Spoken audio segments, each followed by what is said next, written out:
Sí, doctora, yo le aviso cuando estén todos dentro.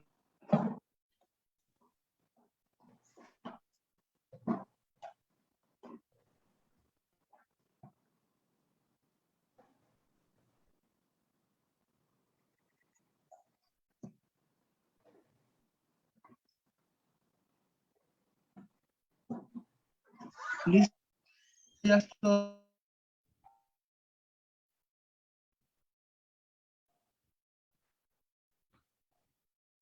¿Listo?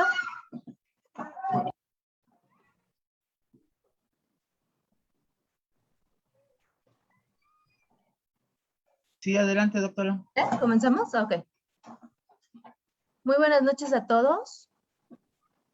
Gracias por haberse conectado a la sesión del día de hoy. El día de hoy, la Asociación Mexicana de Oftalmología Neurológica va a tener una sesión con invitados muy interesantes. Van a darnos unas pláticas que nos van a ayudar mucho a enriquecer nuestro conocimiento. El día de hoy vamos a tener como ponente principal a la doctora Tamar Gómez Villegas. Ella es neurooftalmóloga. Todos sabemos que es adscrita al Instituto Nacional de Neurología y Neurocirugía. Vamos a tener como invitado al doctor Andrés Castaño. Él es neurólogo con una especialidad en neurooftalmología en Colombia, y la doctora Emily Karam, que es oftalmóloga con especialidad en neurooftalmología de Paraguay, aunque me comentaban que realmente de Venezuela, ¿verdad, doctora? Sí, señor. Soy de Venezuela. Bueno, entonces vamos a dar inicio para no robarle mucho tiempo a los ponentes. Al final vamos a tener una pequeña mesa redonda y espacio para las preguntas que ustedes tengan. Muchas gracias, doctora Tamar. Le cedo la palabra.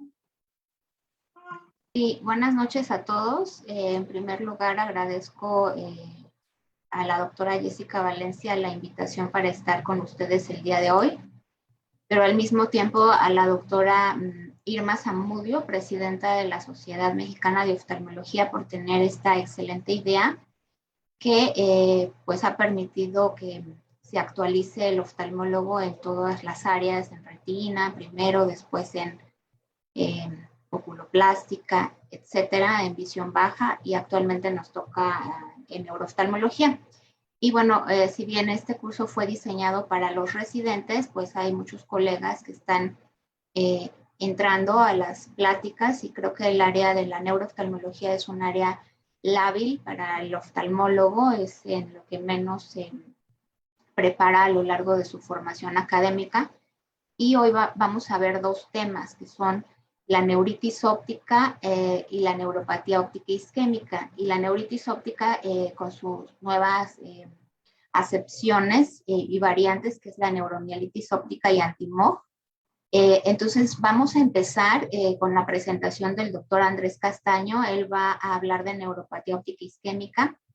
Yo quiero presentarlo. Él es neurólogo de formación en todas partes del mundo, menos en México. Los neurólogos y los oftalmólogos podemos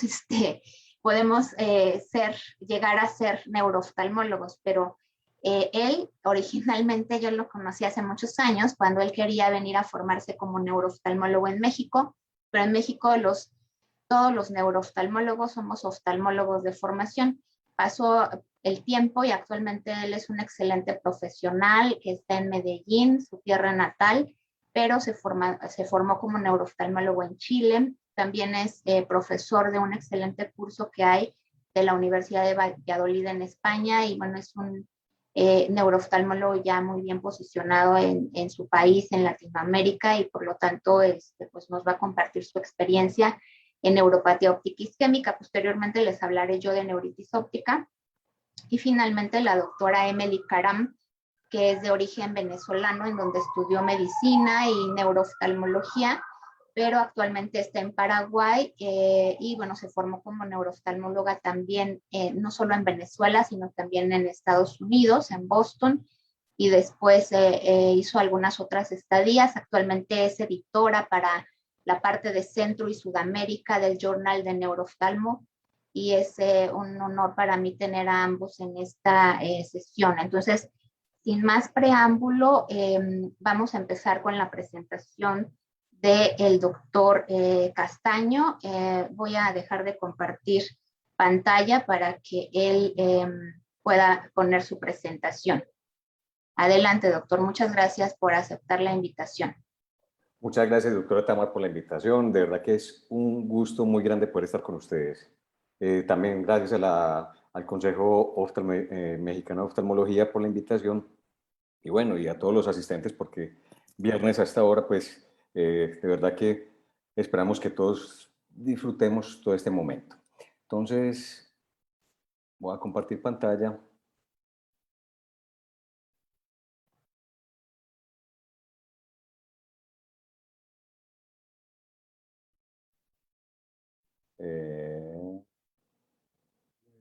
Por favor.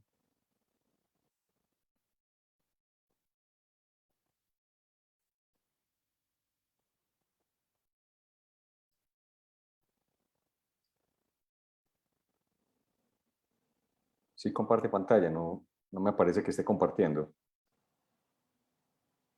No, doctor, ya la dejó de compartir. Vuelvo a compartir, por favor. Sí, ya había pasado, ya había salido su pantalla. Listo, ahora sí aparece. Listo, doctor, ya vemos. Sí. Listo, entonces vamos a hablar de un punto muy crítico en la diferenciación de neuritis óptica con respecto a esta condición que es la neuropatía óptica isquémica. Y bueno, vamos a hacerlo como un poco dinámico. Entonces, rápido y juicioso, nosotros le decimos juiciosos a los que a los que estudian mucho, a los que son bastante dedicados a sus pacientes. Entonces, ese es el objetivo que vamos a tener hoy. Entonces, lo primero que tenemos que definir es qué es una neuropatía óptica isquémica.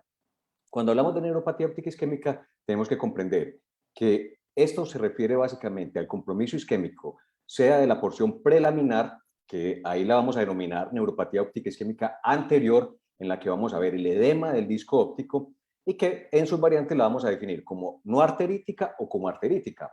Pero también tenemos que cuando el compromiso del nervio óptico es retrolaminar, vamos a encontrar que el fondo de ojo va a ser normal. Y este tipo de pacientes va a ser un grupo especial porque también vamos a encontrar las formas no arteríticas, pero sobre todo aquí ya vamos a encontrar los pacientes que son postquirúrgicos, son pacientes que han estado hipovolémicos y que van a generar este tipo de isquemias de la porción retrolaminar del nervio.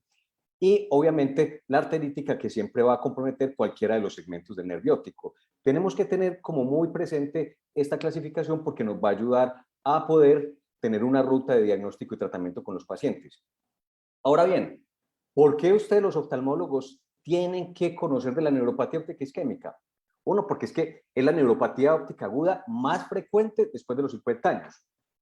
Entonces, nos pasa con mucha frecuencia que son pacientes con una clara neuropatía óptica isquémica y son remitidos como diagnóstico de neuritis.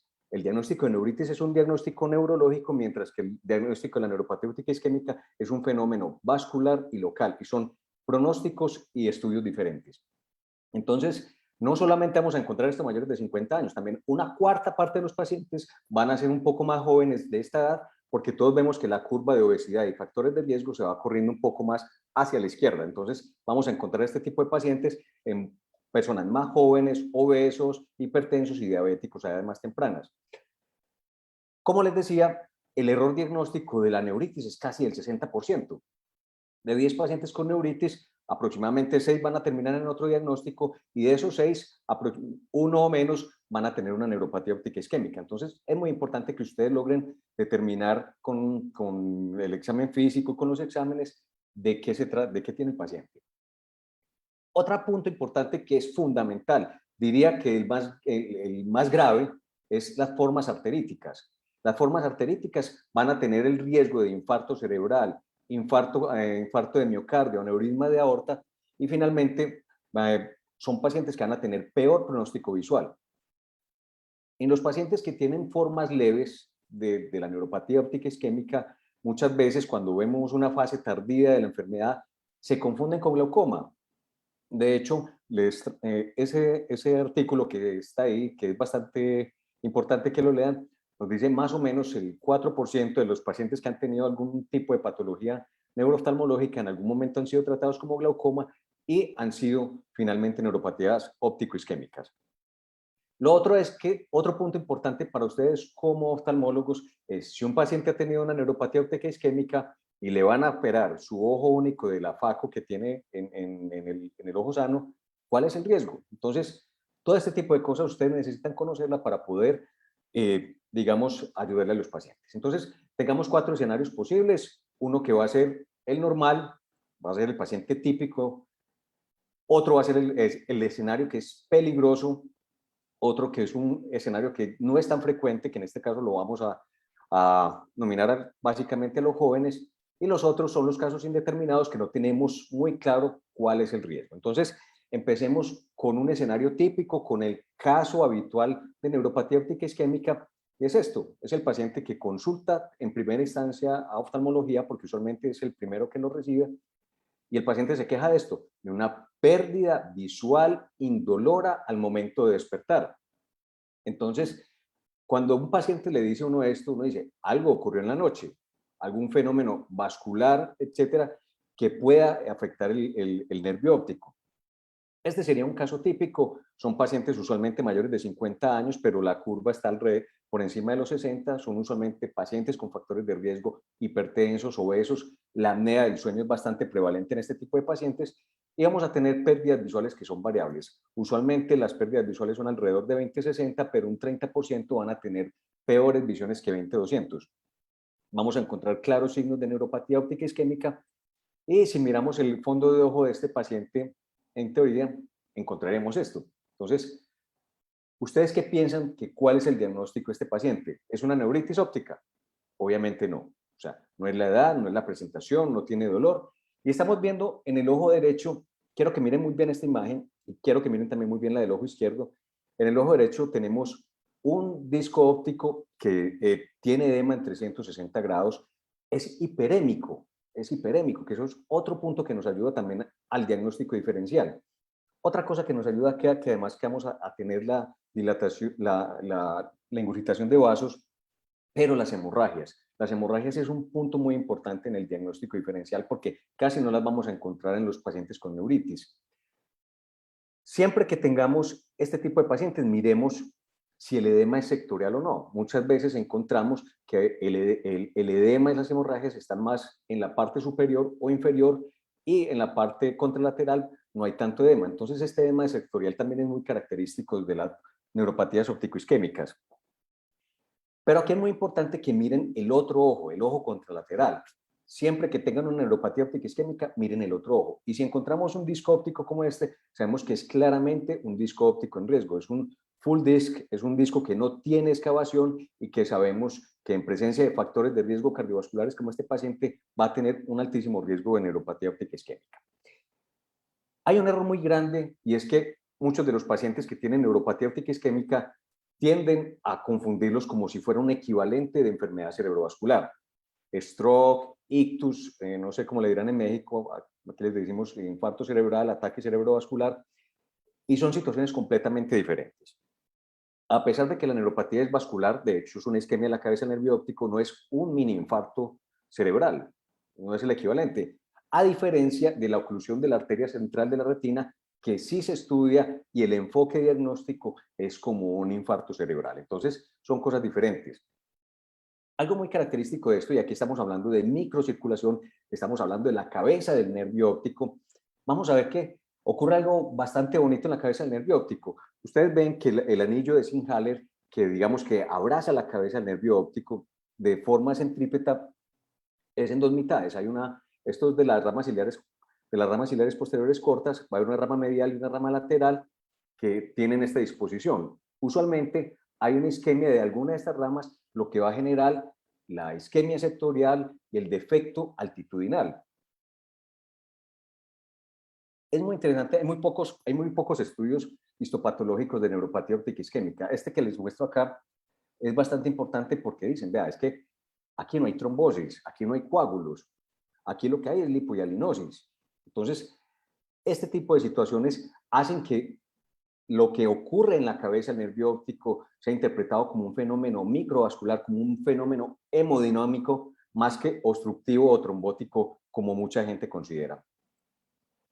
Esta imagen que les pongo ahí es súper bonita y es de este journal de oftalmología, está en 2013, y en pacientes con alta miopía, con este tipo de lesiones, se puede ver el anillo de Singer-Haller. Entonces, es una invitación a buscarlo en este tipo de pacientes, buscarlo en las fotos y se puede ver o podría inferir uno más o menos dónde está. Es más como una apreciación y una curiosidad. que nos sirva para esto. Entonces, miremos esto. Entonces, estamos hablando de microcirculación y no de arterias grandes. Entonces, cuando el compromiso, si tuviéramos una oclusión de la arteria central de la retina, como vemos acá, claro, cuando tenemos un infarto que viene de las carótidas o del corazón, este va a ser la vía más directa. Cuando hablamos de neuropatía óptica isquémica y hablamos de arterias ciliares cortas, miren dónde está el compromiso. Estamos hablando de microcirculación. Un trombo no va a generar ese recorrido y va a afectar específicamente esas pequeñas arterias. Eso es otra cosa que nos dice que aquí es el compromiso es hemodinámico, y el hecho de que ocurra en el 40% de los pacientes al despertar o en las primeras horas del despertar, nos dice, esto tiene que ocurrir algo en la noche. Y ese algo en la noche es muchas veces hipotensión nocturna que genera hipoperfusión del nervio y además de eso la apnea del sueño.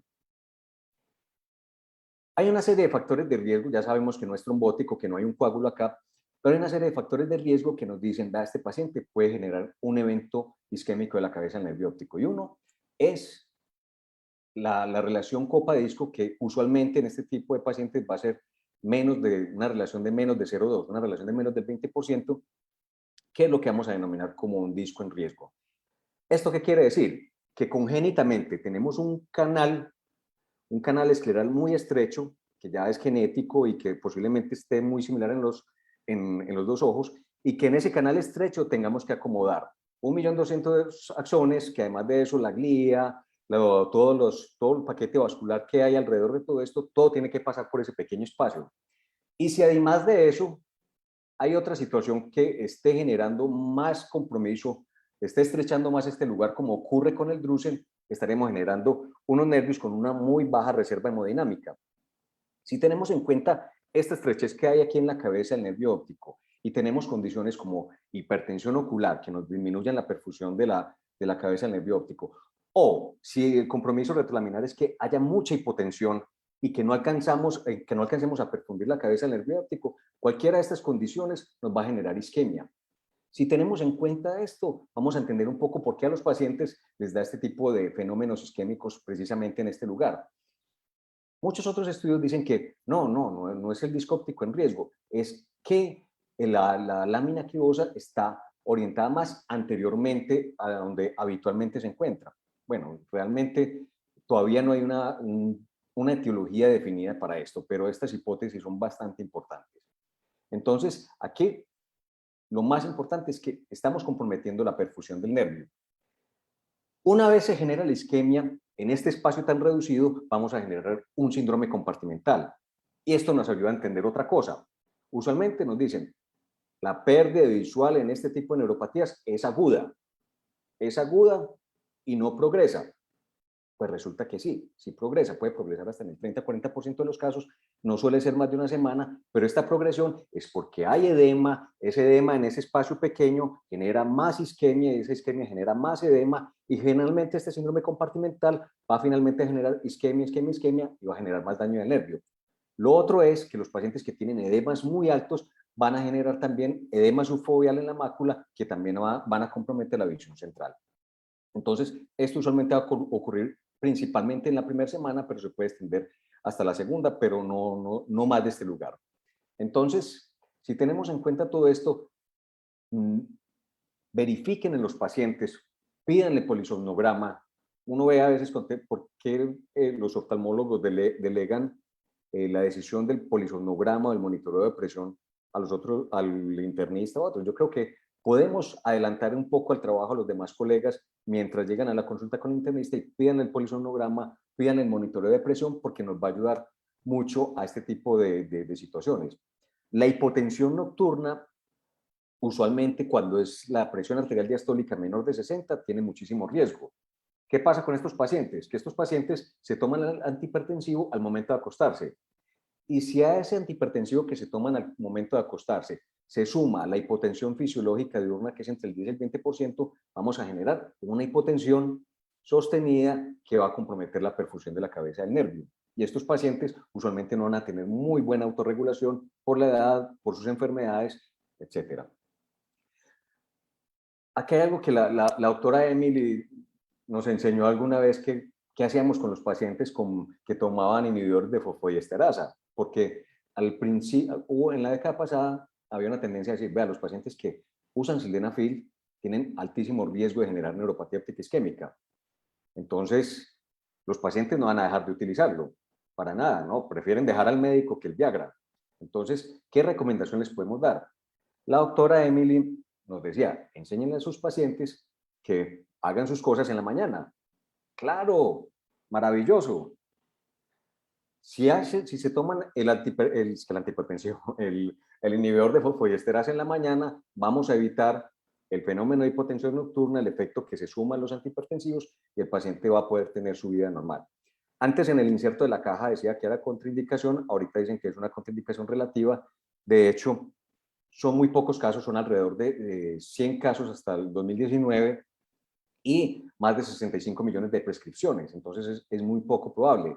Sobre todo esta relación entre sildenafil y neuropatía óptica isquémica se vio en pacientes jóvenes que tenían hipertensión pulmonar y que tenían que tomar altas dosis de este medicamento y que generaban neuropatía óptica isquémica. Entonces, uno siempre les advierte, venga, utilícelo, pero con precaución y trate de hacerlo con la mañana.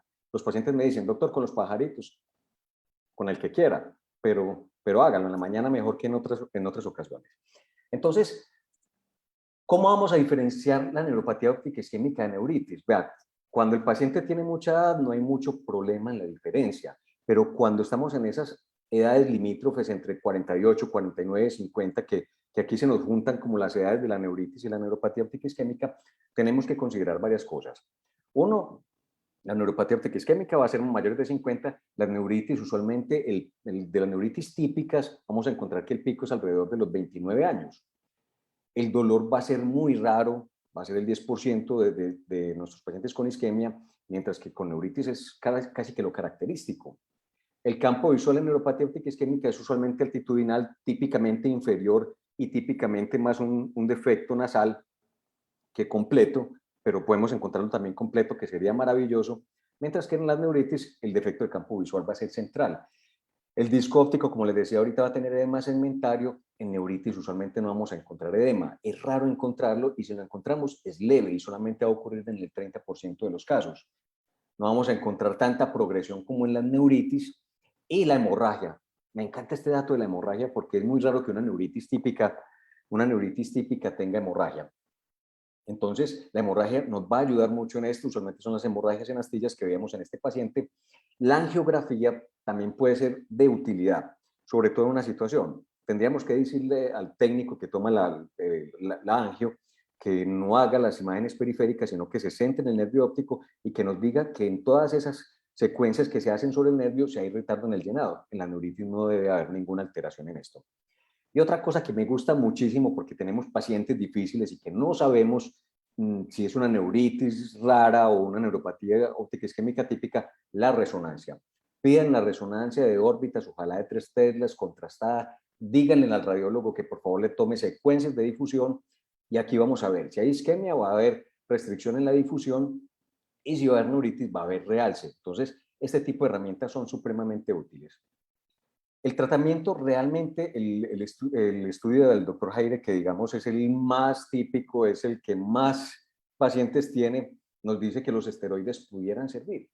O sea, hay mejores desenlaces pronósticos en los pacientes que toman esteroides en la fase aguda, un 70% mejoran versus un 40% de los que no, pero este estudio ha sido ampliamente criticado, tiene muchos sesgos de selección y por lo tanto pues es de una evidencia que, bueno, es dudosa. Entonces, la terapia con esteroides orales no es es relativo. Es relativo, uno lo utiliza con algunos pacientes, pero uno sabe que de todas formas la evidencia todavía no nos ha demostrado un tratamiento que sea realmente efectivo para esto.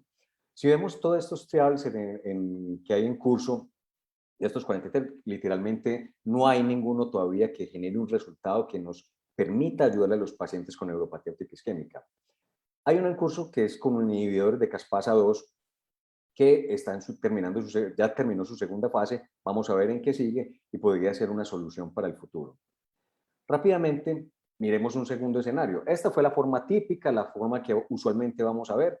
Miremos esta parte típica que es el escenario peligroso. El escenario peligroso es el de la arteritis. Una cosa es tener una una neuropatía óptica isquémica no arterítica, que sabemos que el problema es en la cabeza, el nervio óptico, a una forma arterítica en la que sabemos que este paciente se puede morir, puede tener un infarto cerebral.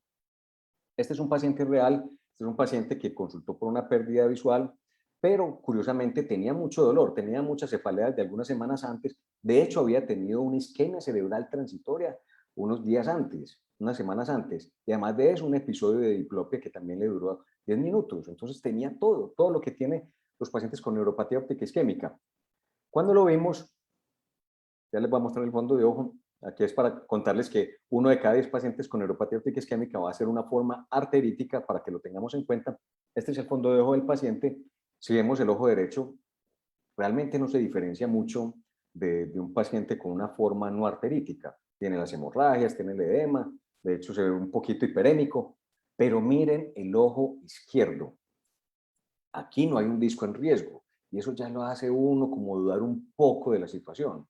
Y si sumamos que tenía dolor de cabeza, si sumamos que tenía diplopia antes, si sumamos que tuvo una pérdida visual transitoria, uno ya va juntando cosas. Entonces, aquí hay un punto de eso.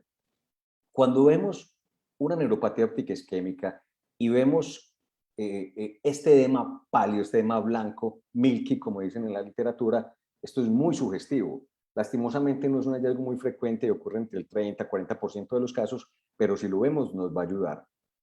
Entonces, un 7% de estos pacientes va a generar infartos cerebrales y usualmente el territorio comprometido va a ser la circulación posterior.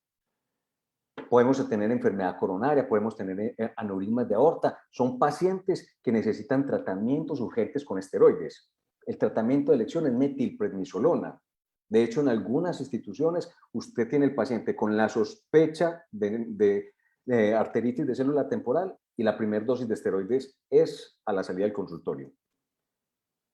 Hay que tener precaución con esto, porque una forma no arterítica posiblemente no hay mucho para ofrecerle, excepto la prevención, pero una forma arterítica rápidamente va a comprometer el otro ojo, puede tener el compromiso cerebral que les decía. De hecho, las grandes demandas para los neurooftalmólogos en Estados Unidos, el primer lugar está con las arteritis. Entonces, ténganlo muy presente para que no les ocurra a ustedes. La diferencia entre una forma arterítica y no arterítica, la arterítica va a ser usualmente en mayores de 70 años, pero la Asociación Americana de Reumatología pone el límite en 50 años.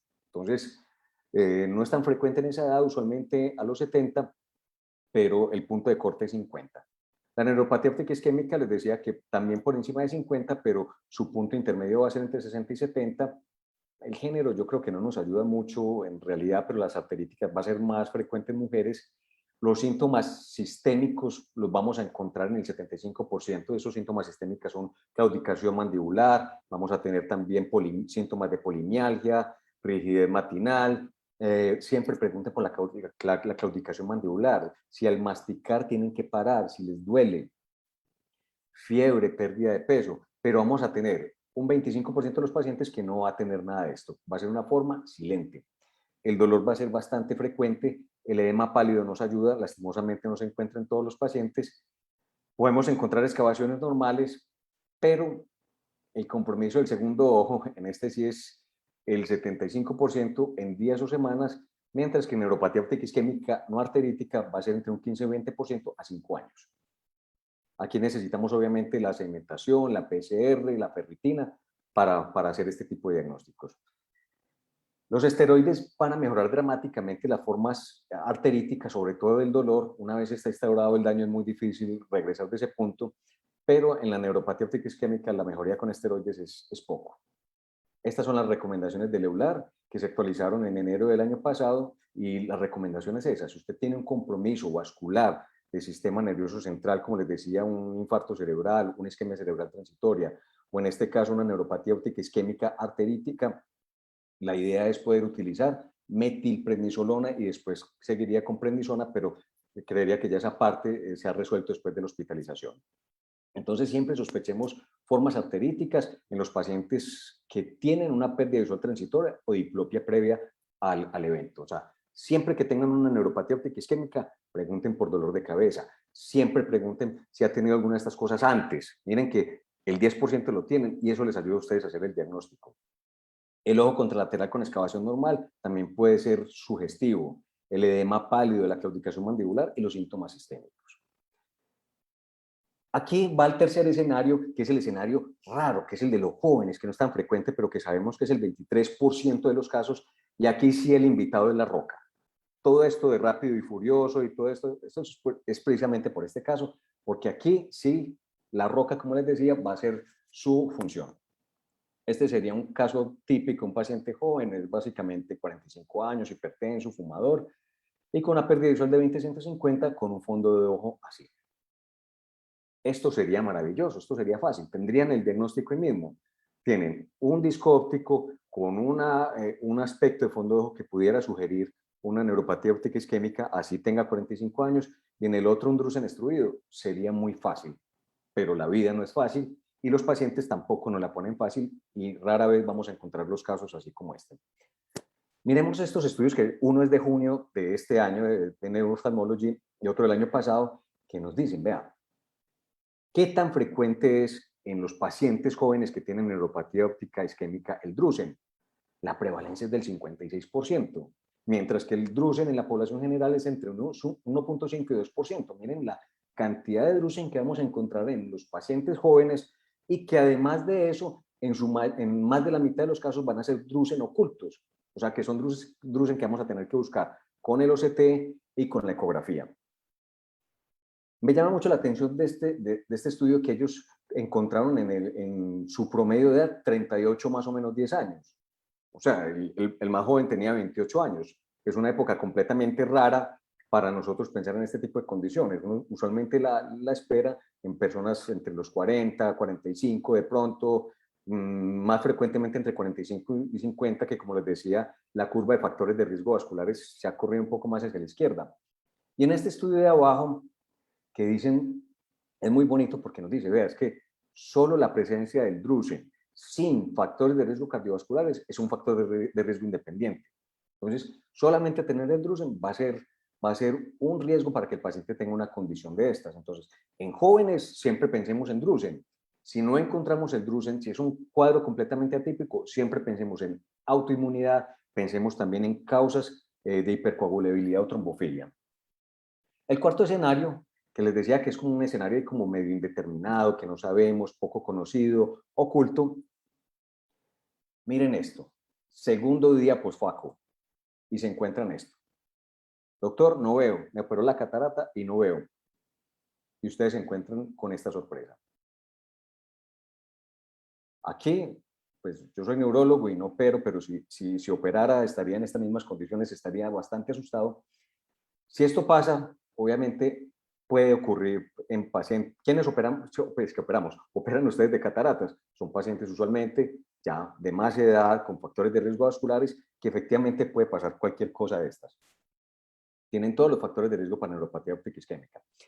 Estos pacientes que tienen neuropatía óptica isquémica, que son relacionadas con un procedimiento quirúrgico, en este caso pelafaco, van a tener una fase temprana y una fase tardía y usualmente van a estar limitados entre los primeros 7 días y los siguientes 7 días. En los primeros 7 días usualmente la causa va a ser hipertensión ocular. Primer mensaje, en estos pacientes que tienen un disco en riesgo, que tienen todos estos factores de riesgo, necesitan un estricto control de la presión ocular antes, durante y después. La neuropatía óptica isquémica que ocurre después de la primera semana usualmente está relacionado con complicaciones de la cirugía. El paciente que se le rompió la cápsula posterior, el paciente que tuvo alguna complicación inflamatoria con respecto a la cirugía, esa inflamación que ha permanecido durante esa semana va a generar todo este tipo de respuestas en un lecho vascular vulnerable que está alrededor del nervio óptico. Entonces, esta sería más o menos como la manera como uno podría interpretar este tipo de pacientes, pero después de una semana realmente ya va perdiendo pues como su relación directa con la cirugía. Como les decía ahorita, en la población general, la neuropatía óptica isquémica ocurre entre el 2 y el 10% de los casos. Creo que no sonó la alarma. Ya me extendí, me excusan. Bueno, me está un poco confiado porque no me había sonado la alarma y nadie me ha dicho. Es muy poco probable que esto ocurra en cirugías de oftalmo, solamente el 0,05%, siempre, usualmente con facomulsificación.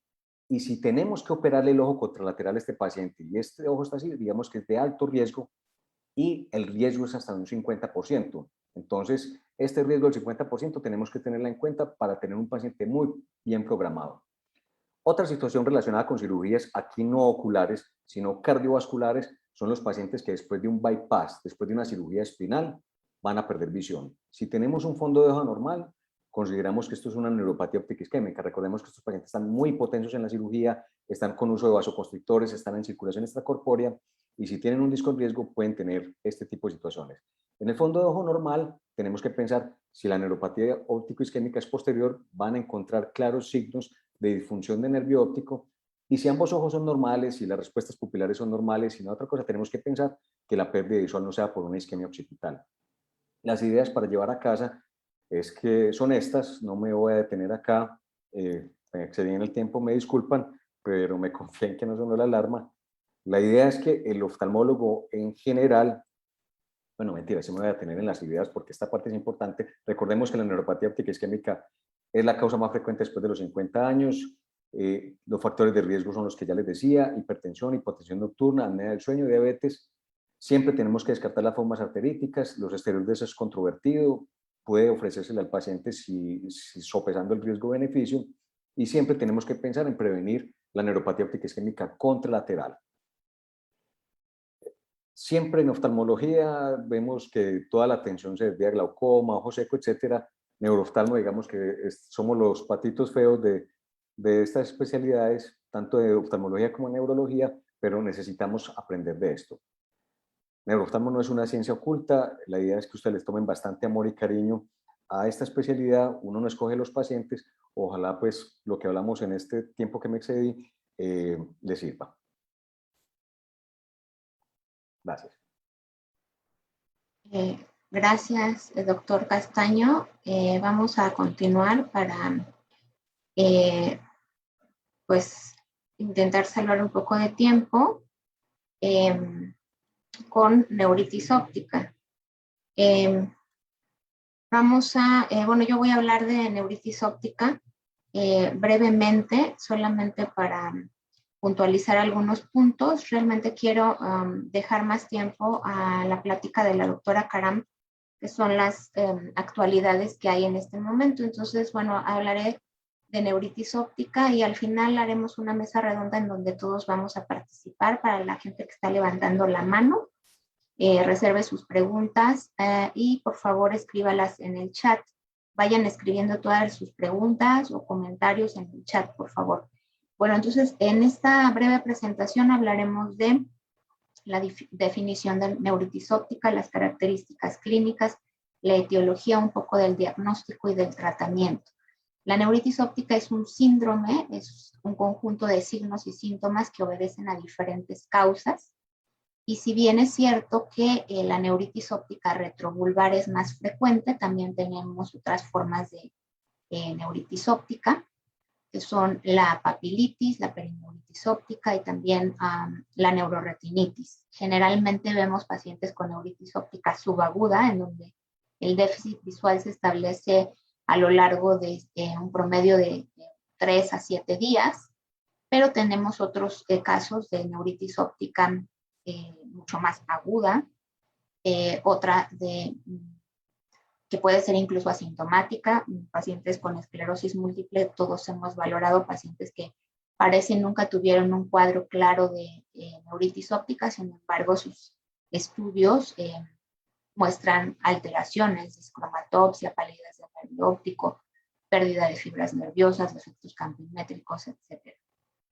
Clásicamente, el paciente con neuritis óptica es un paciente menor de 40 años que se presenta por una baja visual subaguda, acompañada o precedida de dolor ocular y algunas veces con fenómenos visuales positivos. Generalmente es monocular y el paciente se queja de una pérdida de la visión central. Dice que ve como un vidrio empañado, como neblina, etc. Todos tienen baja visual en grados variables, desde un 20-25 a no percepción de luz, y discromatopsia, dependiendo del método que utilicemos para exploración de la visión cromática, que ya hubo una clase al respecto, será la sensibilidad y especificidad para el diagnóstico.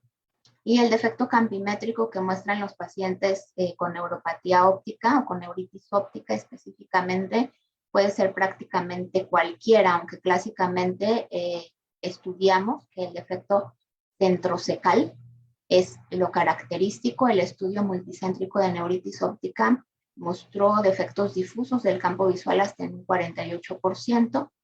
Es una enfermedad prevalente en unos 115 casos por 100,000 habitantes.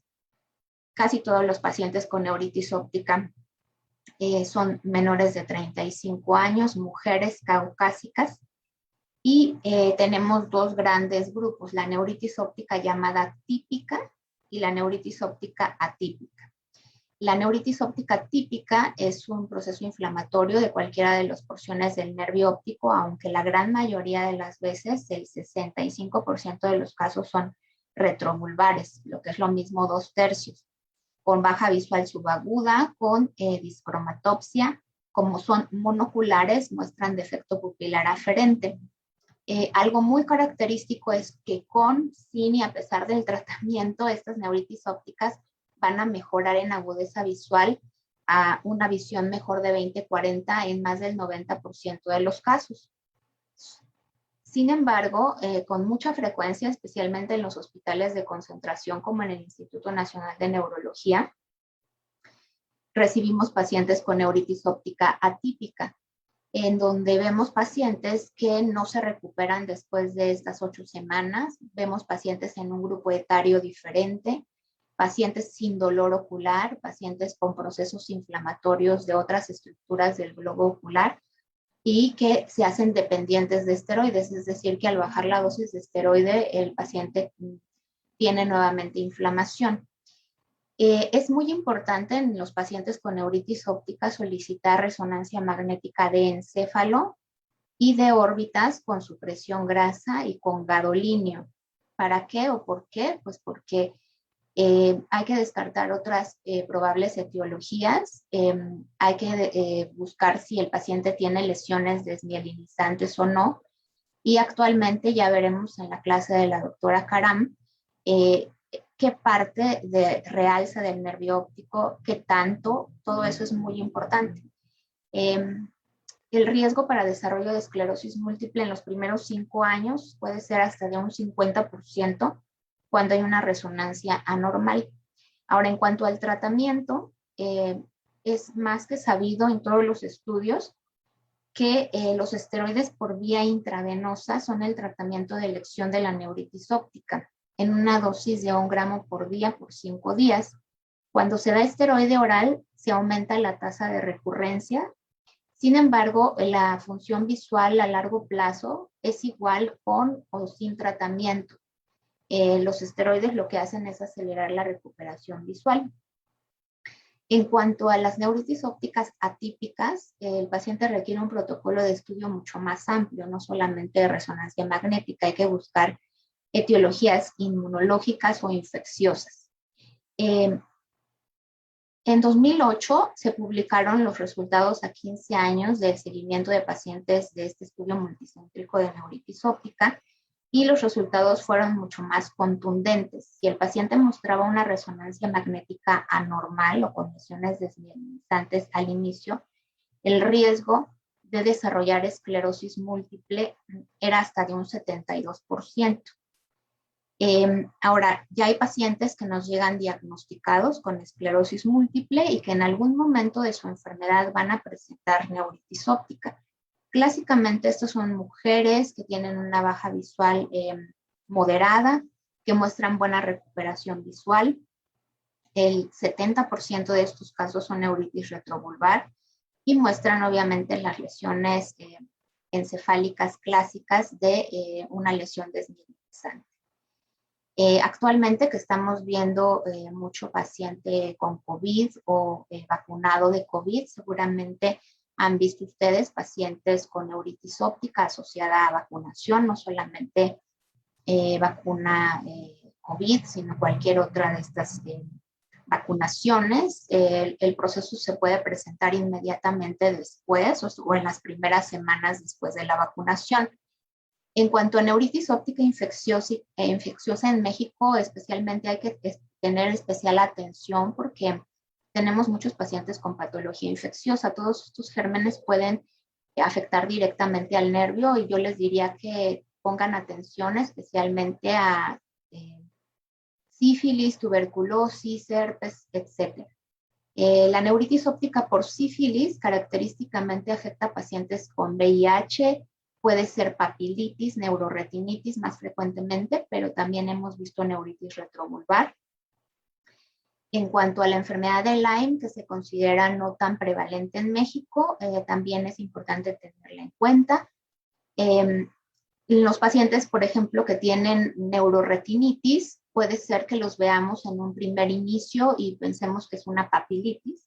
Sin embargo, algunos de estos pacientes, días después, desarrollarán un edema macular que hace el diagnóstico de neuroretinitis. Ustedes saben que la neuroretinitis es de origen infeccioso, a tener en cuenta todos estos gérmenes, y tiene un curso autolimitado, tiene un buen pronóstico visual, aunque el paciente puede quedar con alteraciones de la percepción visual como metamorfopsis. En los niños, la neuritis óptica suele ser más infecciosa. Pocas veces se relaciona al desarrollo de esclerosis múltiple y puede tener buena recuperación visual. Es más común que sea bilateral simultánea. ¿Cuándo pensar neuritis infecciosa? Cuando es bilateral, cuando es simultánea, cuando el paciente tiene papilitis más que neuritis retrobulbar, cuando tiene proceso inflamatorio de otras estructuras oculares como en el vítreo o incluso una uveitis anterior. Estos pacientes con neuritis óptica atípica requieren un protocolo de estudio mucho más amplio, dependiendo de lo que estemos sospechando. Les quiero presentar brevemente este caso, simplemente para que vean una neuritis óptica que puede pasar subclínica. Esta paciente ya diagnosticada con esclerosis múltiple, sin otro antecedente, aqueja baja visual del ojo derecho. Se encuentra este campo visual en donde hay daño también en el lado izquierdo y se hace un diagnóstico de neuritis óptica retrobulbar. Los estudios paraclínicos en neuritis óptica son importantes no solamente en el diagnóstico, sino en el seguimiento de estos pacientes. Y observamos cómo hay una disminución de fibras nerviosas en el ojo afectado, con obviamente mayor daño del complejo de células ganglionares, que tiene implicaciones pronósticas. La paciente, un año después, no recupera agudeza visual al 100%, queda con una visión de 20/40, que nosotros pudimos predecir que no iba a tener tanta recuperación visual por el daño del complejo de células ganglionares en el ojo afectado. Entonces, bueno, neuritis óptica en general es un diagnóstico clínico. Los estudios paraclínicos nos ayudan a indagar etiología. A veces es difícil establecer un diagnóstico etiológico. Es un síndrome que requiere un manejo multidisciplinario. Si bien a los oftalmólogos nos toca hacer el diagnóstico de neuritis óptica, probablemente en el seguimiento el neurólogo deba llevar el tratamiento de una enfermedad desmielinizante, por ejemplo. Y bueno, muchas gracias. Voy a darle la palabra a la doctora Emily Karam para que no nos llevemos mucho más tiempo. Adelante, ya la había presentado, pero bueno, ella es neurooftalmóloga de Venezuela, que ahora está en Paraguay ejerciendo.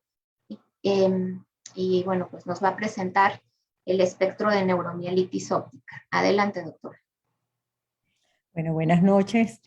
Muchas gracias la invitación, en especial a Tamar, por permitirme compartir con ella este tema con Andrés y compartir con ella pues el tema de neuritis óptica. Y evidentemente que hablar de neuritis óptica en el espectro de neuromielitis óptica es hablar de la forma atípica, es decir, todo lo que se sale del patrón típico que ya les mostró la doctora Tamar.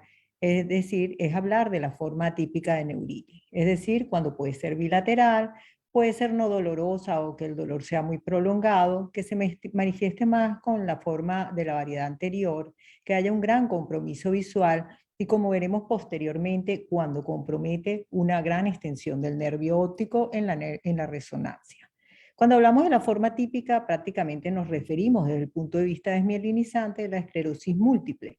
Y de la atípica nos podemos referir a una gran variedad de neuritis óptica, pero dentro de las autoinmunes se encuentra este grupo de desmielinizantes, donde encontramos el espectro de neuromielitis y el MOC, y con el descubrimiento de los anticuerpos tenemos otra amplia clasificación. Pero las que vemos con más frecuencia y los que nos trae esta noche es el espectro de neuromielitis, y luego voy a hacer mención, por sugerencia de la autora Tamar, sobre una breve mención sobre el MOC. Y el espectro de neuromielitis óptica era lo que se conocía anteriormente dentro de la forma grave de esclerosis múltiple, una variante de esclerosis múltiple óptico-espinal, o también se le conoce como enfermedad de Debye con neuromielitis óptica. Pero con el descubrimiento de los anticuerpos del MOC Aquaporin 4 en el año 2004 y posteriormente el 2005, esto cambió. Y entonces estos criterios están basados no solo en los anticuerpos, sino que se hicieron comparación de criterios, y con los avances en los estudios imageneológicos, contamos hoy en día con los criterios diagnósticos internacionales del 2015 que se utilizan para hacer la clasificación de del diagnóstico de dicha entidad. Yo no pretendo que ustedes se aprendan estos criterios, pero sí es bueno conocerlos. Y estos criterios tienen estos nuevos criterios incluyen los pacientes quienes tienen la prueba positiva de Aquaporin o los que tienen la prueba negativa. Por supuesto, vamos a incluir pacientes de neuritis óptica, que ya les voy a mostrar sus características con más detalle. Y por supuesto, estos pacientes tienen mielitis aguda y por eso se conocía esta entidad como la neuromielitis óptica. Pero hoy en día sabemos que además pueden incluir síntomas del área postrema, tales como los vómitos incoercibles, el hipus, las náuseas. Pueden tener síndromes diencefálicos, entre otros como la narcolepsia, síndromes de tronco cerebral y síndrome cerebral sintomático.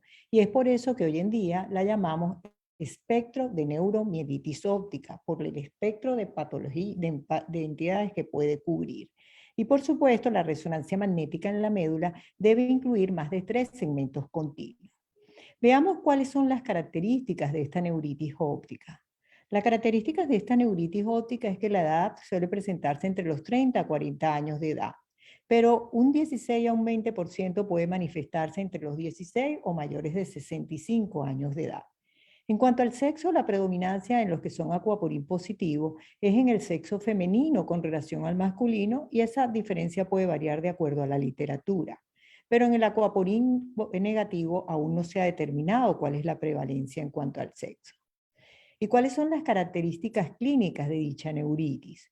Esta neuritis se va a caracterizar porque suele ser una pérdida visual bilateral. Es decir, usted puede tener la pérdida visual, manifestarse simultáneamente la pérdida de la visión, o puede manifestarse un ojo y tiempo después, o días después, o meses después el otro ojo. Encontramos que puede ser dolorosa o indolora, predominando la forma no dolorosa. Y encontramos que el 50% de los adultos constituye su primera manifestación. Y cuando se presenta en pacientes pediátricos, ellos debutan en el 60% de los casos como neuritis óptica. Por lo tanto, esta entidad tiene una gran avidez por el nervio óptico. Aparte de la disminución visual bilateral, podemos encontrar que estos pacientes pueden tener distromatoxia, y el defecto pupilar aferente relativo no esperaríamos encontrarlo si un paciente tiene compromiso de ambos nervios ópticos. Pero recuerden, si hay afección unilateral porque inició en un ojo y luego afecta al otro, pues vamos a conseguir el defecto pupilar aferente, o si hay un nervio óptico más afectado que el otro. Asimismo, los defectos de campo visual en estos pacientes suelen ser el escotoma central. Y en ellos la variedad que conseguimos desde el punto de vista fundoscópico es la variedad de la neuritis óptica retrovulvar, es decir, que cursaría con un fondo de ojo normal. Sin embargo, un tercio de los pacientes puede manifestarse como una neuritis óptica anterior, donde hay unas características que se han descrito en estas variedades, que es la tortuosidad de los vasos.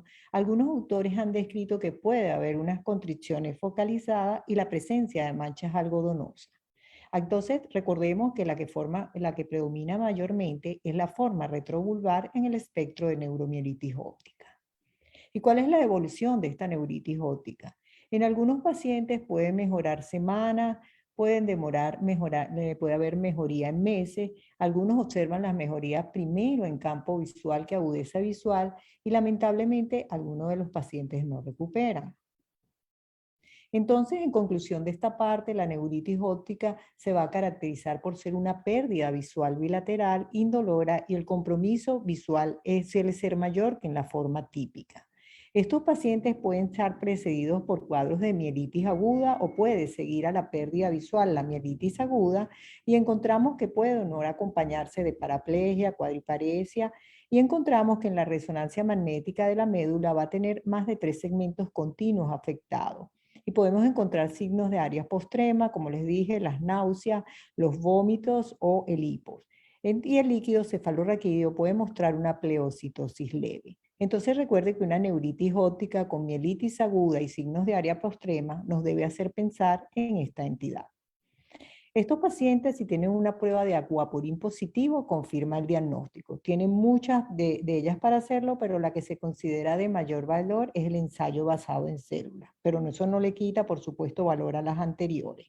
Y tenemos también que si tienen una prueba negativa, recordemos que no excluye la enfermedad y nos vamos a aplicar los criterios diagnósticos internacionales. ¿Qué puede mostrar la tomografía de coherencia óptica? Sabemos que en la variedad típica por esclerosis múltiple, el target son los oligodendrocitos, pero en los pacientes con espectro de neuromielitis, el target son los astrocitos. ¿Y quiénes son nuestros representantes fundoscópicamente de los astrocitos? Las células de Müller. Por lo tanto, ¿qué esperaríamos conseguir? En la fase aguda o en la fase de edema, el OCT no nos va a permitir diferenciar de una etiología de otra. Pero cuando estamos en la fase crónica vamos a tener algunos signos que nos va a permitir sospechar de dicha entidad. Primero, no hay un patrón específico, puede ser difuso, pero hay predilección por los cuadrantes superiores e inferiores, porque él prefiere tomar las fibras de mayor espesor a diferencia de la que es la variedad típica. El complejo de células ganglionares plexiforme interna puede verse afectado posterior a un evento de neuritis óptica, pero también puede verse afectado sin que el paciente haya tenido o tenga neuritis óptica. Y encontramos que adicionalmente a ello, en el espectro de neuromielitis óptica se ha demostrado el aplanamiento de lo que es el área foveal, se pierde esta zona foveal en el transcurso del tiempo. Asimismo, se ha considerado hoy en día a esta entidad como una astrocitopatía retiniana, porque hay un compromiso y hay disminución en la densidad de los vasos, pero estos estudios hay que verlos a futuro. Pero como sabemos que los pies de las células de Müller son las que están en contacto con la parte vascular, con la barrera hematorretiniana, se ha considerado a ella como una astrocitopatía primaria retiniana y es por ello de ahí el compromiso que se podemos ver en la fobia. En algunos casos se ha descrito el edema macular microquístico presente en la capa nuclear interna, donde el estudio en FACE es de gran utilidad. Desde el punto de vista imageniológico, nosotros debemos solicitar lo que son las resonancias con supresión grasa o antena de superficie, y ella nos va a demostrar que hay una potenciación del nervio óptico que se extiende más de la mitad del diámetro del nervio y que ésta puede llegar a extenderse hasta la región quiasmática, que puede ser evidente tanto en los cortes axiales, coronales y los cortes sagittales. Asimismo, sabemos que el acuaporin va a estar presente en los astrocitos a nivel del sistema nervioso central, por lo que esperaríamos encontrar cambios cerca del tercer ventrículo, del cuarto ventrículo y también a nivel del área postrema o el área medular. Cuando afecta el área medular debe incluir más de 3 segmentos y podemos buscar signos a nivel del área postrema. Las resonancias magnéticas cerebrales pueden ser normales o cuando muestran cambios puede interesar sustancia blanca, sustancia gris, pero puede estar presente, pues variable la literatura entre 24 y 89% de los casos y por supuesto tenemos algunos signos que podrían ayudarnos, que no es el motivo de discusión el día de hoy. Encontramos que entonces la diferencia entre una variedad típica y una atípica por espectro NMO, sabemos que el espectro NMO es más frecuente que sea simultáneo, el nadir es mucho más severo, la recurrencia es más frecuente, la rápida recuperación es rara y la agudeza sinual es mucho más pobre en los pacientes con espectro NMO. Pero ambas tienen una característica que tienden a ser retrovulvares ambas la típica y la forma típica. Desde el punto de vista de la tomografía de coherencia óptica, la del espectro de NMO toma más las fibras superiores e inferiores, mientras que la típica el haz papilomacular. Suele ser más bilateral la forma atípica y el edema macular microquístico es mucho más característico en el espectro de NMO.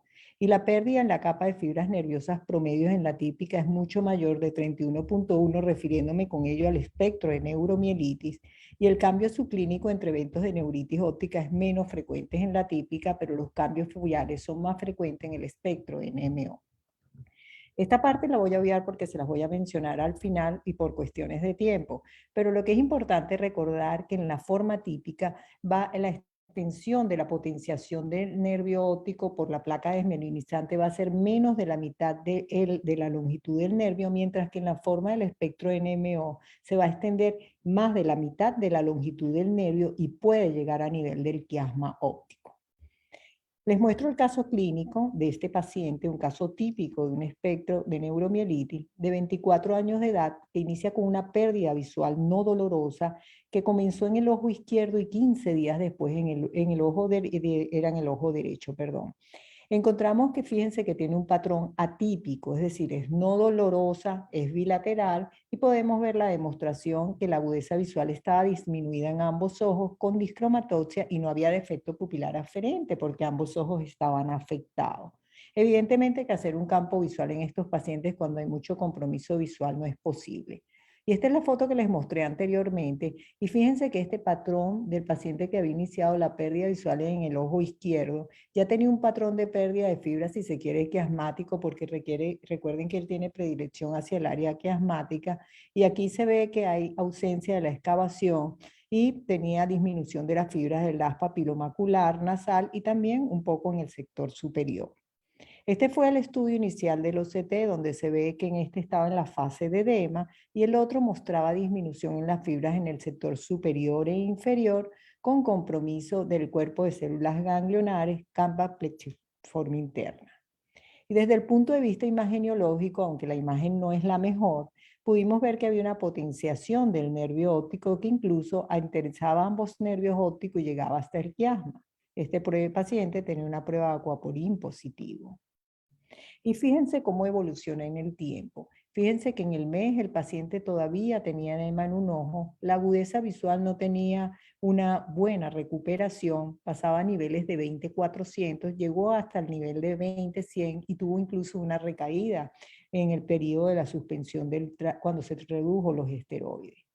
Fíjense que en la etapa crónica había disminución de las fibras en los sectores superior e inferior. Este es su campo visual, aquí esa no es la visión, ahí se me borró el 20-200 que tenía de visión y aquí pueden ver donde se ve la capa de fibra del complejo de células ganglionares disminuido cuando se compara con el inicial que se le practicó al paciente. ¿Y qué ha pasado con el grupo aquaporin negativo? Sabemos que un 30% aproximadamente, entre un 20 y un 40, han tenido la prueba positiva de un anticuerpo que se conoce como el MOG. Y esto se trata de una enfermedad asociada al anticuerpo de la mielina, de la glicoproteína del oligodendrocito, que afecta la superficie de la capa de la mielina. Y encontramos que esta entidad puede presentarse en el grupo etario, que puede ser niños o adultos entre los 20 a 30 años de edad. En cuanto a la prevalencia del sexo, no se ha aclarado definitivamente. Algunas literaturas dicen que es igual entre el sexo masculino y femenino, algunos dicen que predomina más en el masculino y otras literaturas reportan que el femenino. Algunos han considerado que existe un prodromo infeccioso y otros no están de acuerdo con ello. Pero la neuritis óptica definitivamente se presenta a este paciente entre el 50 a 60% de los casos. Y esta neuritis óptica va a ser una pérdida visual bilateral como el espectro de NMO, pero va a ser dolorosa y suele predominar la variedad anterior, es decir, la forma de papilitis. Y en estos pacientes también puede haber mielitis transversa, pero lo que más predomina en ellos es la presencia de muchas veces de la encefalomielitis diseminada aguda. Es decir, que estos pacientes pueden tener trastornos de la conciencia, pueden tener convulsiones. Entonces recuerden que esta entidad se relaciona más con las neuritis y con la encefalomielitis diseminada aguda. En estos pacientes, el test del MOC puede ser positivo, sobre todo durante las crisis, pero puede disminuir durante las remisiones. Y en algunos casos se ha demostrado la desaparición en 8 a 36 meses, considerándose que es un curso monofásico. Sin embargo, hay que tener precaución porque en algunos pacientes se ha visto luego incremento del mismo. Entonces, la prueba tiene una alta sensibilidad y especificidad en la fase aguda de la enfermedad. Y el líquido cefalorraquídeo puede mostrar algo de pleocitosis, de proteína, y en algunos bajo porcentaje muestran bandas oligocoronales, pero no es lo común. Esto es más común de la esclerosis múltiple. Y este es un ejemplo de un paciente, que tuvo neuritis óptica, y fíjense que ya el derecho había resuelto y en el izquierdo pudimos fotografiarlo, donde podemos ver que había la presencia de hemorragia, y en este paciente había el edema del disco óptico, pero fíjense que a diferencia del otro no mostraba esa tortuosidad del vaso, que algunos lo han considerado más característico del espectro NMO. Desde el punto de vista imageneológico, en estos pacientes va a haber potenciación, pero de la vaina del nervio óptico. Entonces ellos se va a manifestar como una perineuritis. Y esta perineuritis puede extenderse en todo el trayecto del nervio, y algunos autores consideran que pocas veces va a llegar al nivel del quiasma como llega el espectro de neuromielitis óptica. En estos pacientes se pueden ver imágenes que tienen un aspecto mucho más espongiforme, las anteriores eran como más tumefactivos, y tienen la característica de que ellas van a tender a desaparecer en el tiempo. Entonces, ¿cómo podemos diferenciar estas tres entidades? Tomando en cuenta la típica de la esclerosis múltiple, el aquaporin y el MOC, encontramos que la edad de prevalencia entre el aquaporin es entre los 40, mientras que en el MOC predomina entre los 30 y los niños. Y el sexo predomina generalmente el femenino en casi todas, excepto que en el MOC pareciera que está igual porque aún no está muy bien esclarecido el mismo. La bilateralidad es más frecuente de las formas atípicas, como el MOC y el espectro de neuromielitis, y la recurrencia, por supuesto, es más frecuente en ellas que en la variedad típica. La recuperación es mucho más rápida en los pacientes con esclerosis múltiple, y los pacientes con MOC suelen recuperar con frecuencia, excepto que en el espectro de neuromielitis no es así. Y la dependencia de esteroides es mucho mayor en el caso del MOC. Y la agudeza final es mucho mejor en el MOC que en los pacientes con espectro de neuromielitis cuando comparamos esta forma típica o cuando lo comparamos con la variedad normal, con la variedad típica, perdón. Y el edema de disco se ve más frecuente la variedad anterior en el MOC, mientras que en la esclerosis y el aquaporin 4 o el espectro de neuromielitis predomina la forma retrovulvar. Desde el punto de vista del fenotipo clínico, pues ya lo vimos, el aquaporin 4 predomina los signos más del área postrema, puede haber la mielitis, mientras que en el otro, en el MOC, la encefalomielitis diseminada aguda. Como ya les mostré esto, le voy a pasar. Y el curso suele ser recurrente en los pacientes con espectro de neuromielitis, mientras que en el MOC puede ser monofásico o puede ser recurrente, y por supuesto en la forma típica recurrente o progresiva. Fíjense que el nervio óptico no lo incluyen en los protocolos de estudio, pero para nosotros como oftalmólogos es muy importante evaluarlo. En la esclerosis múltiple, la potenciación del nervio incluye la mitad del trayecto de la longitud del nervio o menos. Mientras que en los pacientes, recuerden que tienen espectro de neuromielitis, incluyen más de la mitad de lo que es el trayecto del nervio, de la longitud del nervio, y puede llegar hasta el quiasma. Y recuerden que en el MOC se manifiesta como una perineuritis.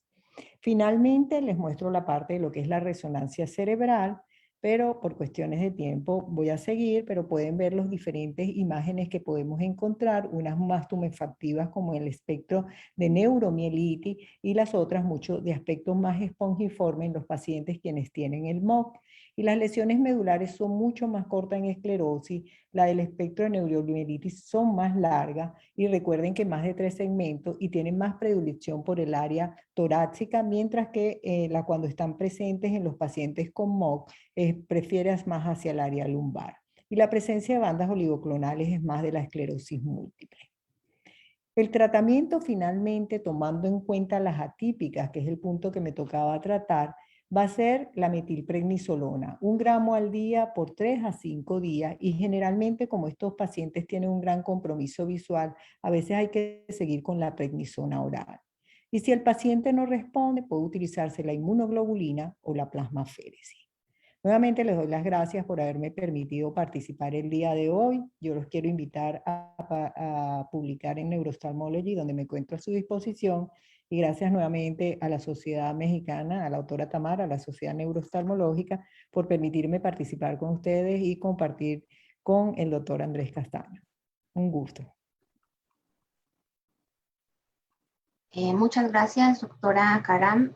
Bueno, aquí hemos ya intentado contestar algo de preguntas el doctor Castaño y yo de los temas de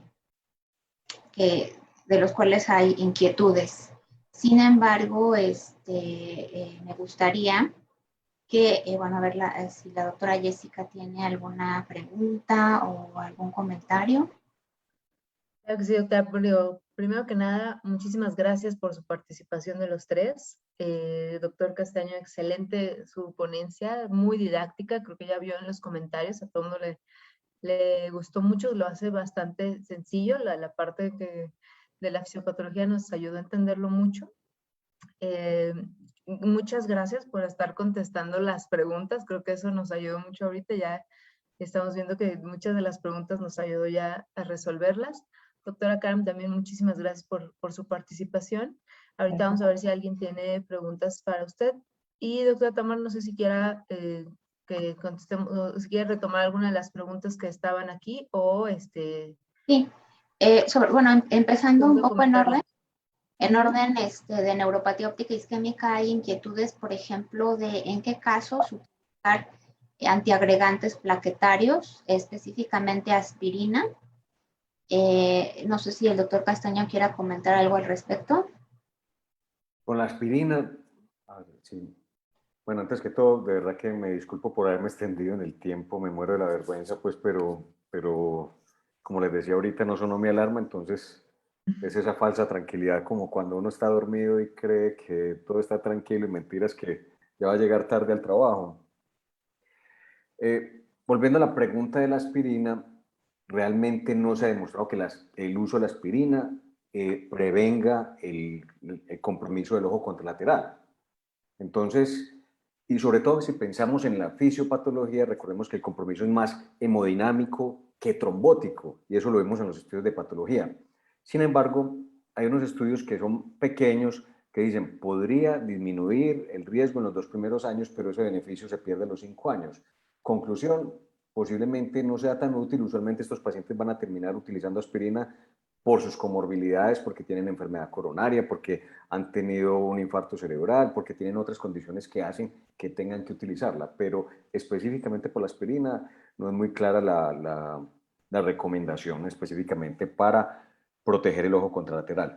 Lo que sí se ha demostrado es que los pacientes que tienen neuropatía óptica isquémica y tienen apnea del sueño, ese riesgo que les dé en el ojo contralateral se puede subir hasta en el 80% de los que presentan el compromiso del segundo ojo tienen una apnea del sueño no tratada. Entonces, ustedes tienen que mirar que el paciente se tome los antihipertensivos en horarios que protejan el nervio y además de eso tratar la hipoxemia nocturna.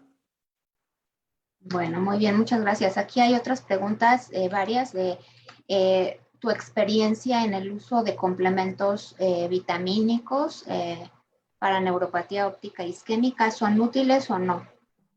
Y de eso me gustaría que también la doctora Karam nos dé su experiencia. Yo no tengo experiencia, sinceramente, en lo reviso en la literatura, no hay mucho al respecto.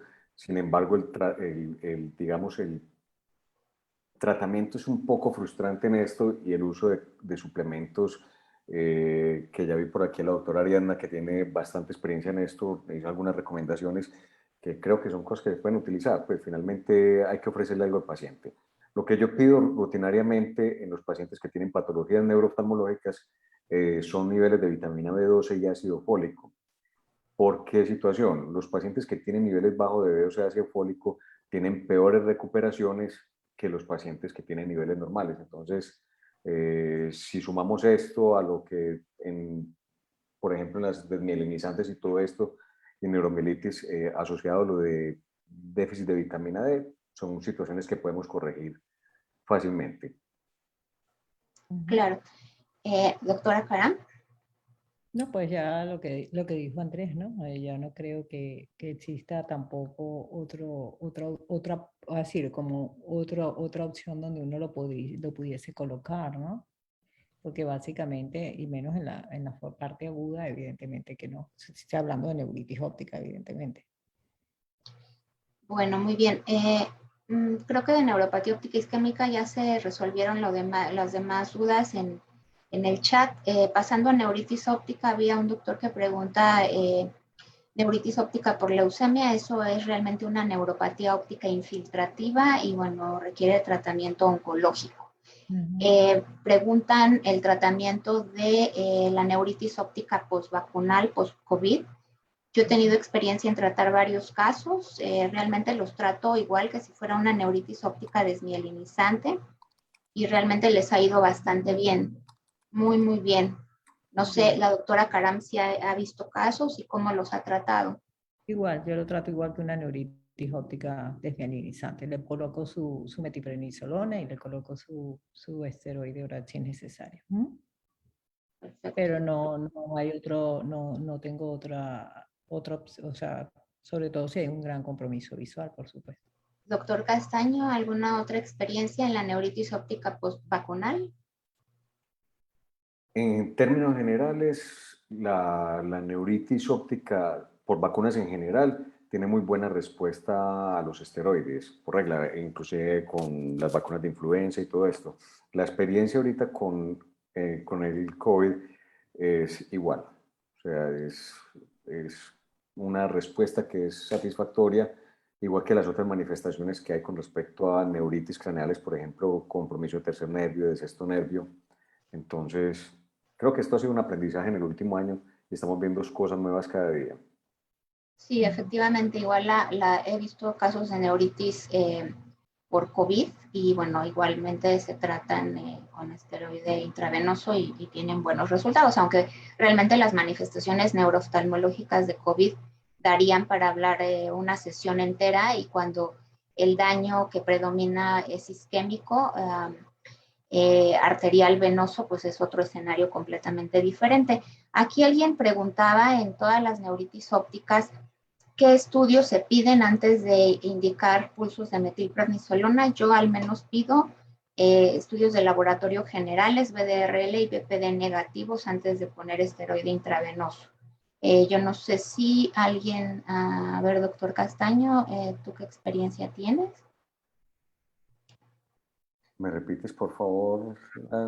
Sí, Sí, sí. respondiendo. Haces antes de ponerle esteroide intravenoso a un paciente, ¿le haces estudios de laboratorio o lo pasas inmediatamente sin tener laboratorios al esteroide intravenoso? Estamos hablando de neuropatía óptica isquémica o neuritis. Neuritis.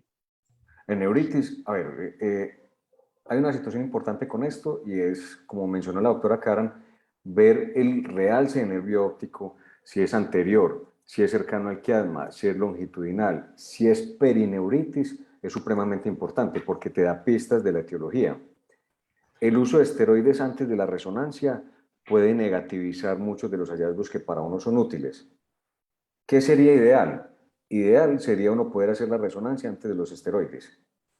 No siempre nos da eso porque obviamente todos nos hemos enfrentado a la situación en que no, la resonancia es en 3 días, en 4 días. Entonces ahí hay que poner en una balanza. No es lo mismo tener un paciente en 20/40 en cuentadedos. Cuentadedos es una urgencia, hay que tratarla, así la resonancia se nos demore. Si es un paciente que está en 20/40, posiblemente nos dé un poco más de tiempo de poder hacer exámenes de manera, pues, de hacer los exámenes completos.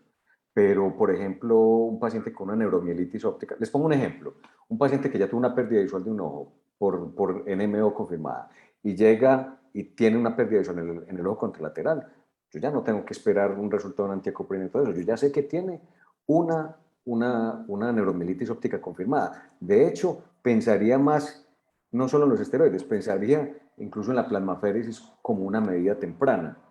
Claro, Claro, que es bien variable. estaba en relación a una neuritis óptica desmielinizante de novo, sin diagnóstico de fondo.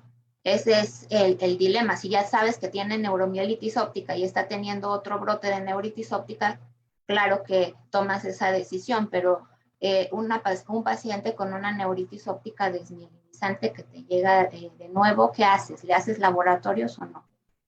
Sí, claro, no, todos los estudios se hacen inicialmente. O sea, yo pienso que todos tienen una serie de exámenes que tenemos que hacer en la fase inicial. La pregunta, o como decimos nosotros, la pregunta del millón, ¿cuál es? ¿Cuándo inicio los esteroides? Lo más pronto posible. Y ese más pronto posible va a depender de la visión y de la disponibilidad del recurso que tengamos. Exacto. Yo creo que hay que...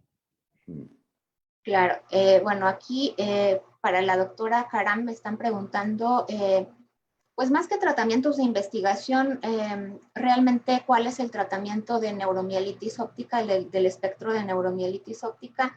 Brevemente ya lo mencionó, en la etapa aguda pues son esteroides intravenosos si el paciente no sale adelante, plasmaféresis, y en la etapa crónica hay muchos más, no solo en investigación, sino ya aprobados y demás. No sé si quiera ahondar al respecto.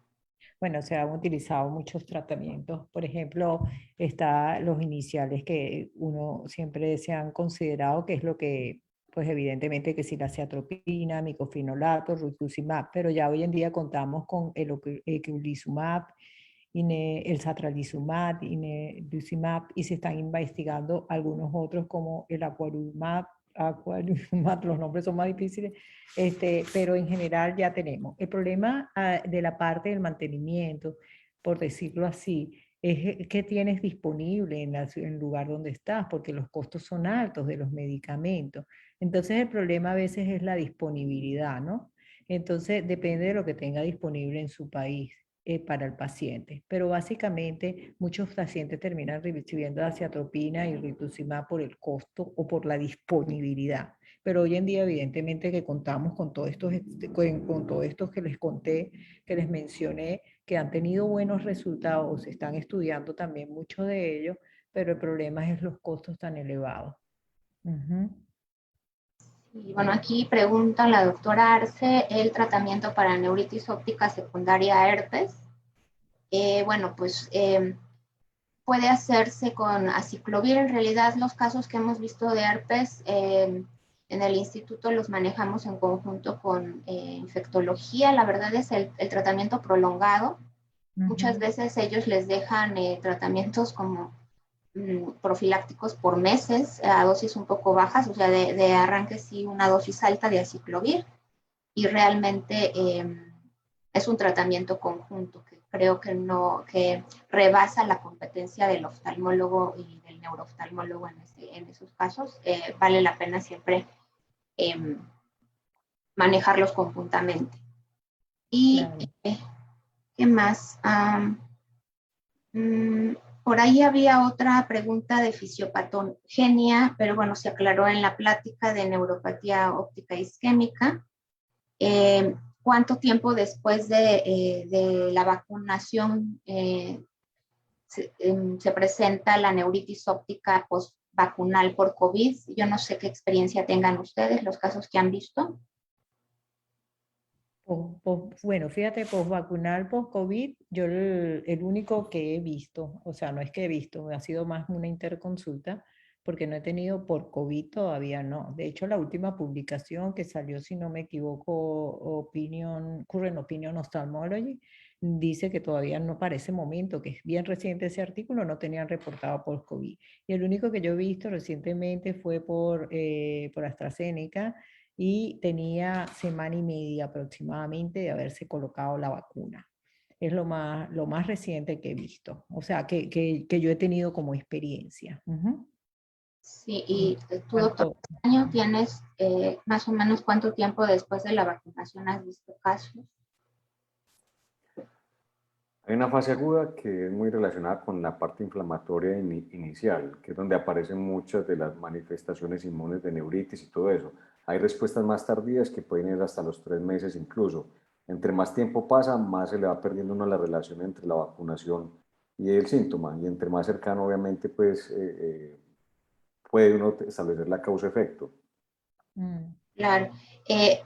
Al respecto a eso es muy importante recalcar, el paciente que se vacunó de COVID podría tener una neuritis óptica de otra etiología y obviamente hay que estudiarlo a fondo para descartar esa posibilidad. También tanto la vacunación como la enfermedad por COVID-19 pueden ser el detonante de una enfermedad desmielinizante. Yo ya he visto muchos casos de encefalomielitis diseminada aguda, o de que esto fue el desencadenante para que se presente. Y bueno, quiero aquí apuntar algo que me están enviando, que es muy importante.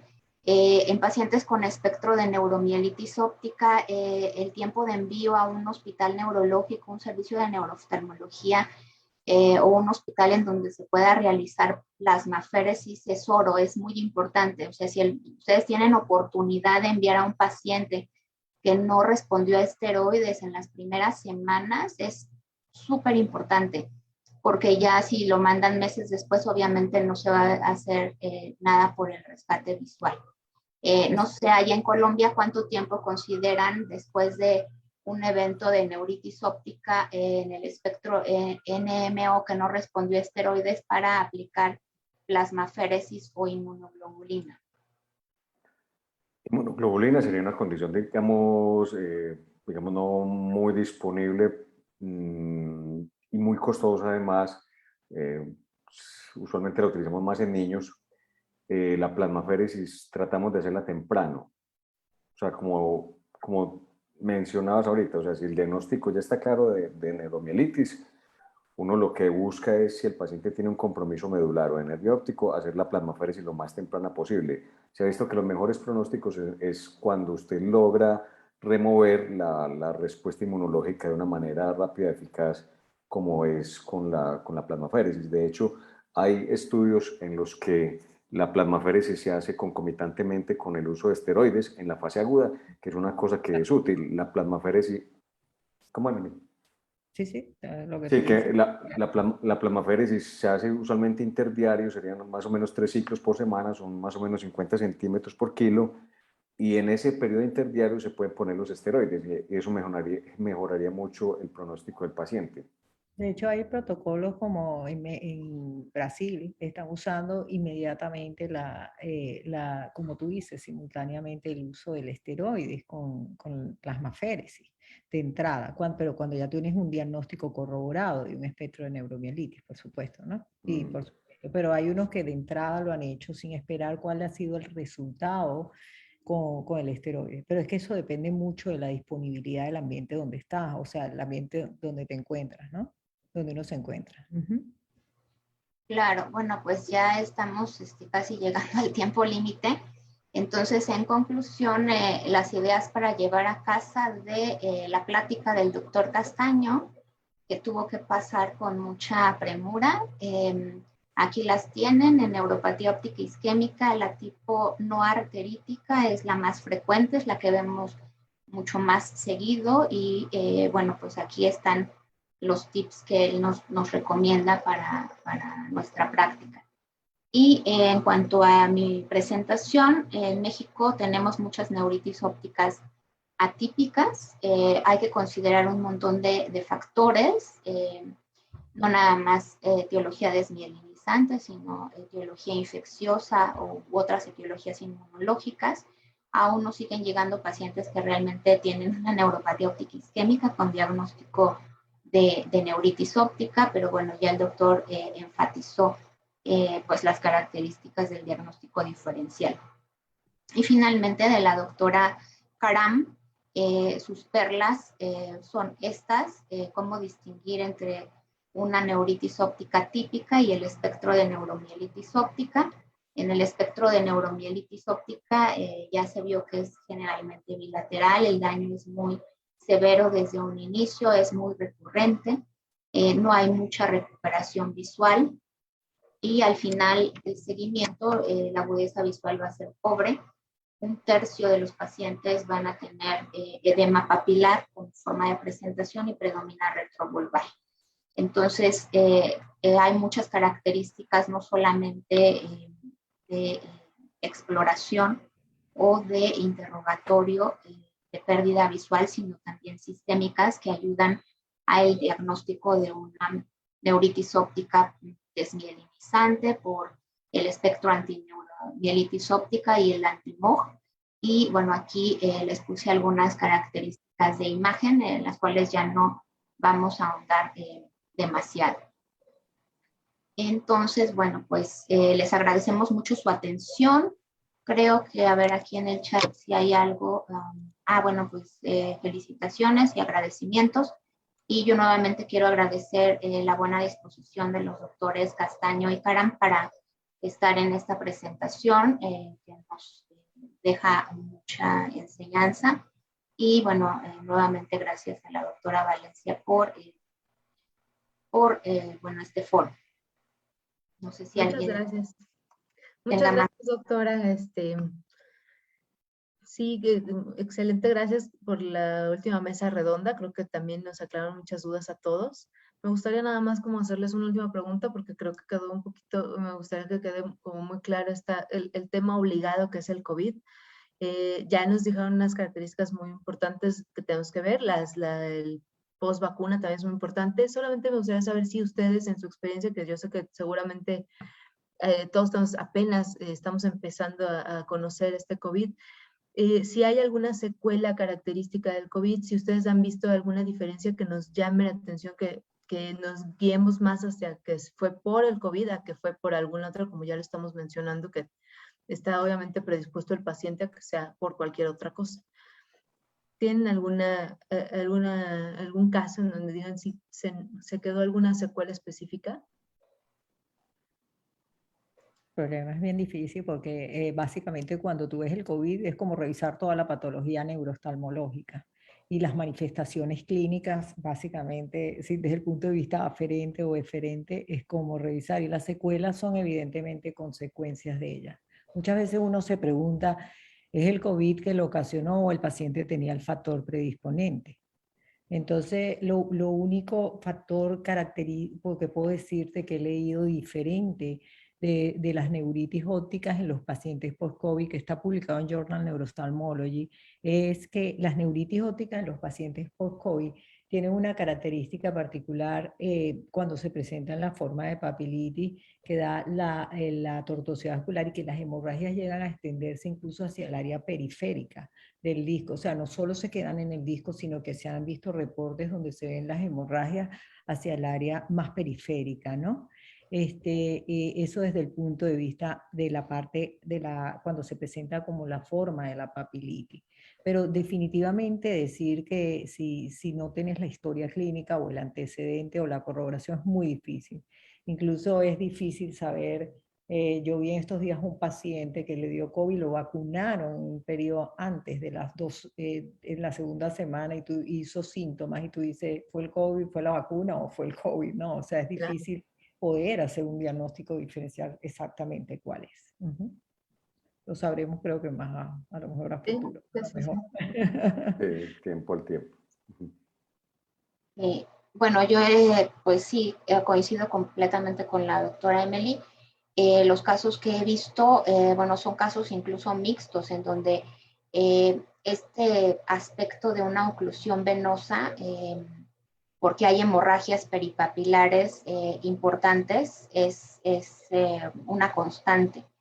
En pacientes especialmente que estuvieron en decúbito prono por el COVID, se ven estos cambios isquémicos tanto arteriales como venosos. De hecho, bueno, no me dejarás mentir, doctora Valencia, tuvimos oportunidad de ver un paciente en común que hizo realmente pues a lo mejor en algún momento un síndrome de vértice orbitario con un síndrome de seno cavernoso y también una oclusión arterial y venosa mixta con neuropatía óptica isquémica.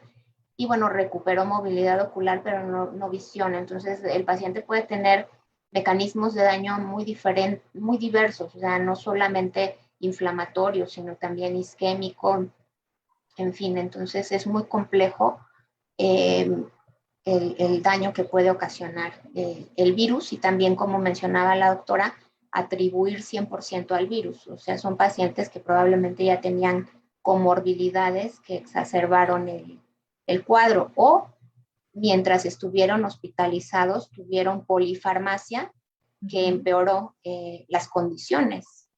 Entonces sí es muy, muy complejo para decir que hay un tip para saber que esa neuritis es por COVID. Exacto. Y hay algo bien interesante que también he visto, ahora que vi que estaban mencionando de las vacunas. Fíjate que los reportes que hay más de vacunas por compromiso del sistema visual aferente o del eferente. El eferente se ven los síntomas más con las vacunas de RNA que con las del sistema visual aferente, que se afectan, son más por vacunas del vector del virus, que tiene el vector viral.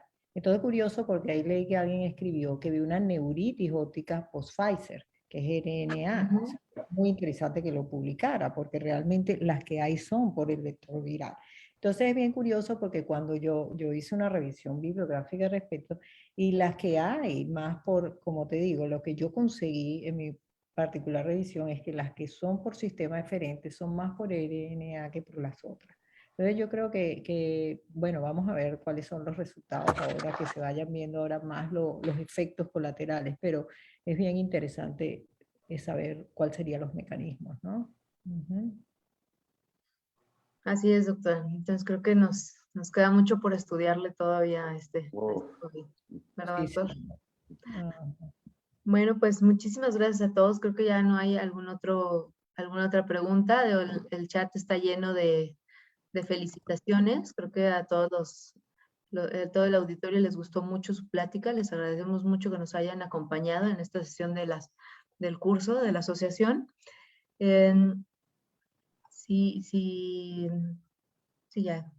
me parece que ya no veo nada más, tampoco hay manos levantadas, entonces, pues, por último, nada más agradecer, doctor Castaño, doctora Caram, doctora Gómez, muchísimas gracias por haberlos invitado, por habernos permitido escucharlos.